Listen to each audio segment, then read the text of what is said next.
ഇനി എല്ലാ ആഘോഷങ്ങളും കവിതയിൽ നിന്നാകും. കവിത ഗോൾഡൻ ഡയമണ്ട്സ്. ഇരിമ്പിളിയം ഗ്രാമപഞ്ചായത്ത് 2023-24 വാർഷിക പദ്ധതിയിൽ ഉൾപ്പെടുത്തി ഹരിതകർമ്മ സേനയ്ക്ക് വിവിധ ഉപകരണങ്ങൾ വിതരണം ചെയ്തു. ഗ്രാമപഞ്ചായത്ത് പ്രസിഡന്റ് മാനുപ്പ മാസ്റ്റർ ഉദ്ഘാടനം നിർവഹിച്ചു. ഇരുമ്പിളിയം ഗ്രാമപഞ്ചായത്തിൽ ഹരിതകർമ്മസേനയ്ക്ക് ട്രോളി, ക്ലീനിംഗ് ഉപകരണങ്ങൾ എന്നിവ വിതരണം ചെയ്തു. ഇതോടൊപ്പം MCFL ഫയർ എക്സിക്യൂഷൻ സ്ഥാപിക്കലും നടന്നു. 2023-24 വാർഷിക പദ്ധതിയിൽ ഉൾപ്പെടുത്തി 1,70,70,000 രൂപ ചെലവഴിച്ചാണ് പദ്ധതി നടപ്പാക്കിയത്. ഗ്രാമപഞ്ചായത്ത് പ്രസിഡന്റ് മാനുപ്പ മാസ്റ്റർ ഉദ്ഘാടനം നിർവഹിച്ചു. ഹരിതകർമ്മസേന അംഗങ്ങൾക്ക് അവരുടെ മറ്റ് പ്രവർത്തനങ്ങൾ വളരെ എളുപ്പത്തിൽ ആക്കുന്നതിന് വേണ്ടിയും സൗകര്യങ്ങൾ കൂടുതൽ മെച്ചപ്പെടുത്തുന്നതിൻ്റെ ഭാഗമായിട്ട് ഇവിടെ ട്രോളി നൽകുന്ന ട്രോളിയും അതുപോലെ തന്നെ വൃത്തിയാക്കുന്ന മറ്റ് പല ഉപകരണങ്ങളും, ബക്കറ്റ്, അതുപോലെ തന്നെ നമ്മളുടെ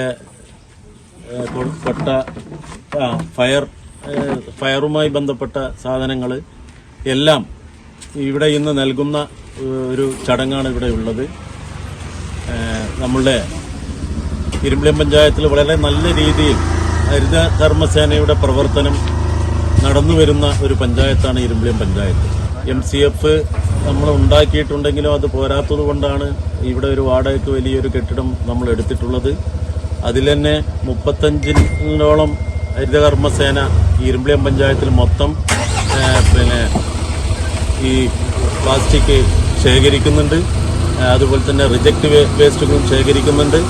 ഇതൊക്കെ നല്ല മെച്ചപ്പെട്ട രീതിയിൽ നടത്തിക്കൊണ്ടുവരുന്ന പഞ്ചായത്താണ് നമ്മളെ ഇരുമ്പിളിയം ഗ്രാമപഞ്ചായത്ത്. അതുകൊണ്ട് അവർക്ക് അവരുടെ സൗകര്യത്തിനുള്ള ഉപകരണങ്ങൾ ട്രോളി മറ്റ് സ്ഥലങ്ങളിൽ നിന്നെല്ലാം, വീടുകളിൽ നിന്നെല്ലാം ശേഖരിച്ച് അത് ഒരുമിച്ച് കൂട്ടുന്നതിന് വേണ്ടിയാണ് ട്രോളി അവർക്ക് നൽകുന്നത്. വികസന standing committee chairman VT Ameer അധ്യക്ഷനായിരുന്നു. ക്ഷേമകാര്യ standing committee chairperson N Khadeeja, ഹരിതകർമ്മസേന കോർഡിനേറ്റർ K റെജീന, ഹരിതകർമ്മ സെക്രട്ടറി C നിമ്മി, ഹരിതകർമ്മസേന അംഗങ്ങൾ, മറ്റു ഗ്രാമപഞ്ചായത്ത് അംഗങ്ങൾ തുടങ്ങിയവരും ചടങ്ങിൽ സംബന്ധിച്ചു.